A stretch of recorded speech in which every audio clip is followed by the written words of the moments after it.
E o cenário das eleições presidenciais em 2026 já começou a se desenhar. Ratinho Júnior assinou pretensão de disputar a presidência da República. Gilberto Kassab, André do Prado e Ricardo Nunes mostram aí interesse na disputa pelo governo de São Paulo.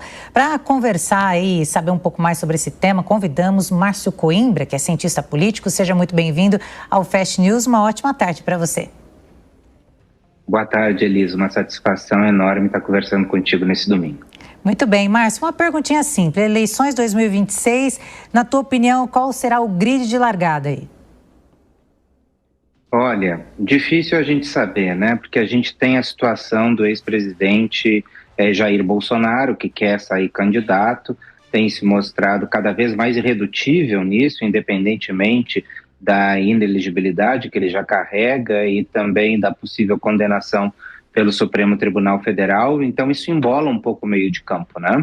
Agora, no grid de largada, nos parece que está claro que o que o presidente Lula deve sair candidato realmente à reeleição, vai tentar um quarto mandato, tudo indica nesse sentido, que realmente o PT não tem outro nome a não ser o presidente Lula e que ele deve sair candidato. Agora, como a gente vê uma eleição polarizada, a gente vê do lado da direita um vácuo ainda que não foi preenchido, ou seja, Jair Bolsonaro quer ser o candidato, deve tentar até o fim, até o último momento ser o candidato, mesmo com a inelegibilidade, mas existem outros atores da direita também se colocando, como o governador de Goiás, Ronaldo Caiado, e se colocam outros nomes possíveis, como o governador de Minas, Romeu Zema, mas acredito que a gente tem hoje claramente o governador Ronaldo Caiado, que já se colocou, que é um nome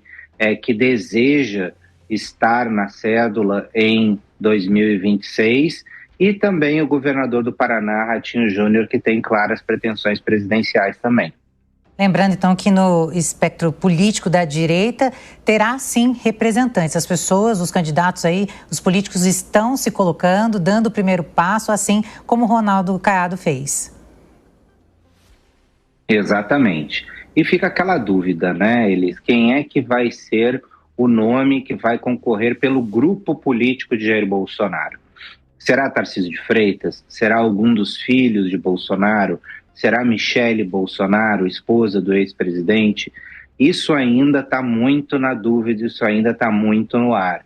Mas eu acredito que a gente possa fazer uma aposta. A aposta é de que Bolsonaro deve manter a sua candidatura, deve registrar a sua candidatura, mas ela deve ser impugnada também, assim como foi a de Lula em 2018.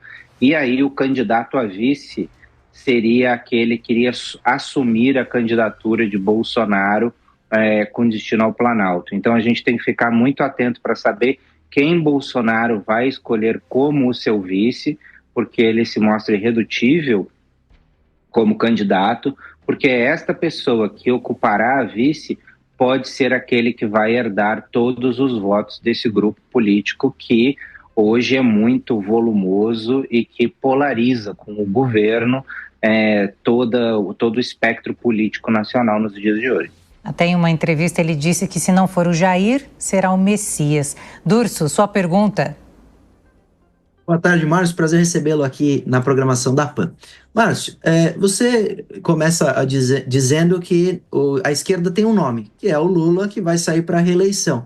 Mas a direita me parece ter mais nomes e a situação de Jair Bolsonaro. Eu lhe pergunto, diante de um possível cenário polarizado, seria mais inteligente e menos arriscado a direita escolher de fato um nome e centralizar todo o seu esforço em alguém, ou se permanecer esse cenário de quase rachar a direita, de Caiado se colocar como nome, o Ratinho, Bolsonaro também candidato, isso provavelmente seria uma catástrofe para a direita, porque aí o Lula teria muita vantagem num possível pleito em 2026?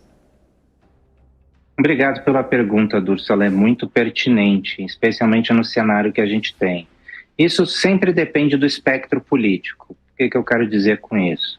É que muitas vezes, quando você tem um nome, por exemplo, mais radical, Vamos usar um exemplo do PT, que sempre teve como candidaturas acessórias o PSOL, o PCO, o PSTU, que se mostravam muito mais radicais que Lula. Colocava Lula numa espécie de centro, o que favorecia a sua candidatura. Então, o fato da esquerda ter outras candidaturas, de uma certa forma, sempre ajudou o Lula, né? Agora, isso pode se repetir com a direita, mas da maneira que a coisa está sendo colocada, nós caminhamos para um caminho polarizado. O que isso quer dizer?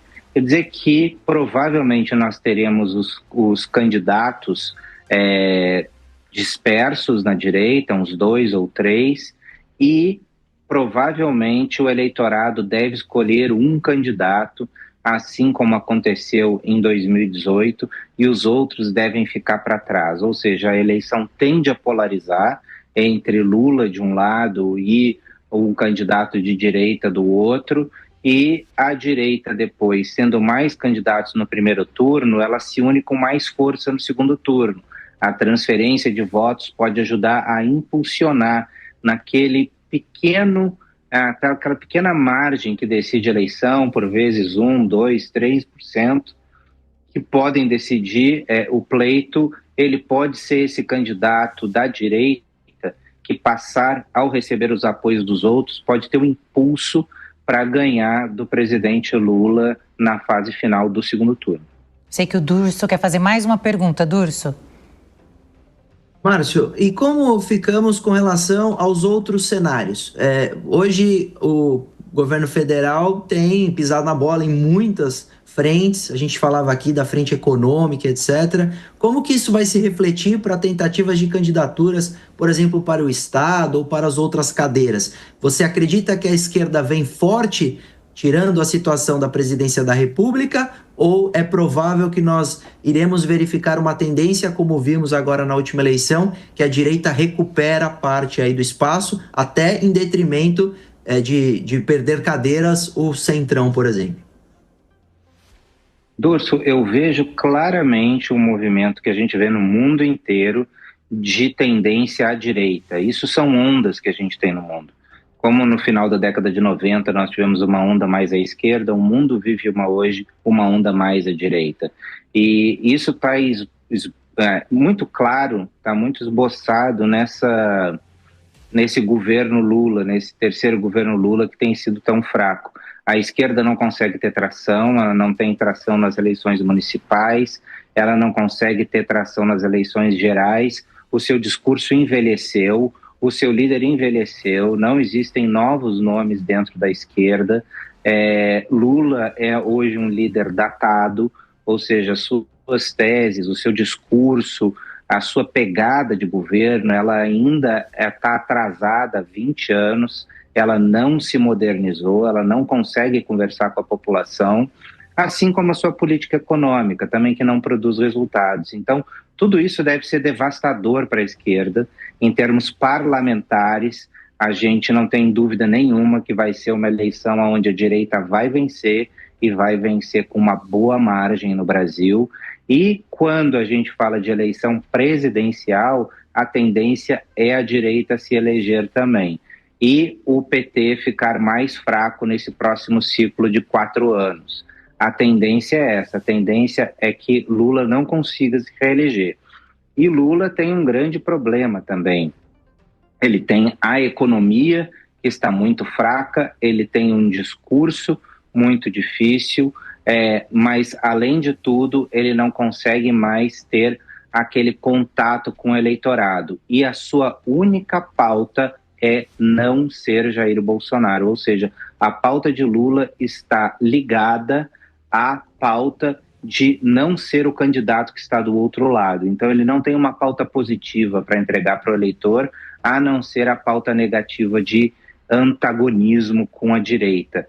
Isso enfraquece muito a candidatura, e as candidaturas de direita vão poder, sim, no Brasil, ter maior tração e maior possibilidade de se eleger em 2026. E, Márcio, ele leva esse discurso desde quando ele assumiu a cadeira em relação a Jair Bolsonaro. Sempre ele bateu na mesma tecla, não ser Jair Bolsonaro. Todo esse cenário que você acabou de falar agora, econômico, do PT, isso provavelmente vai dificultar, então, as eleições. E o cenário que você mostra pra gente, o primeiro cenário na sua concepção é direita vencendo ou, de repente, indo para um segundo turno? Qual é a análise que você faz rapidamente aí para a gente saber do seu ponto de vista?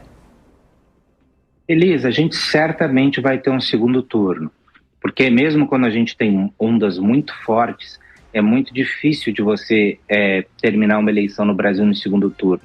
A gente só teve nos casos ali do presidente Fernando Henrique, impulsionado pelo Plano Real. Agora, mesmo quando o Lula vinha com uma onda muito forte em 2002, ele ainda assim não conseguiu ganhar no primeiro turno, né?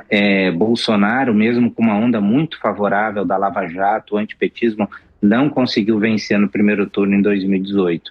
Então, a gente provavelmente deve ter um segundo turno, porque o cenário realmente é muito polarizado no que diz respeito à eleição presidencial.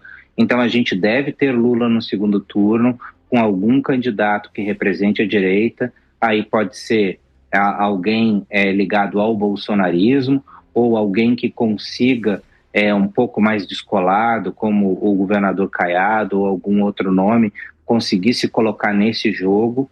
E eu acredito que no segundo turno haverá a vitória da direita, mas não por uma margem muito grande, mas pelaquela margem que a gente já conhece, na faixa de 5 pontos, mais ou menos, o que, na verdade, no segundo turno é uma margem de 2,5 pontos, uma vez que um voto, quando sai de um lado, vai para o outro.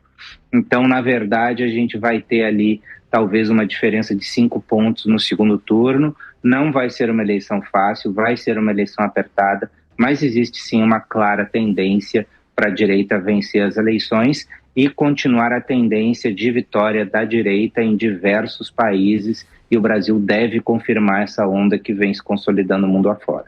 Pois bem, nós conversamos com Márcio Coimbra, cientista político. Muito obrigada pela sua participação aqui no Fast News. Tenha um ótimo dia, viu? Muito obrigado, Elis, Durso, Jovem Pan. Uma satisfação estar falando com vocês e com todos os telespectadores do canal. Muito obrigada.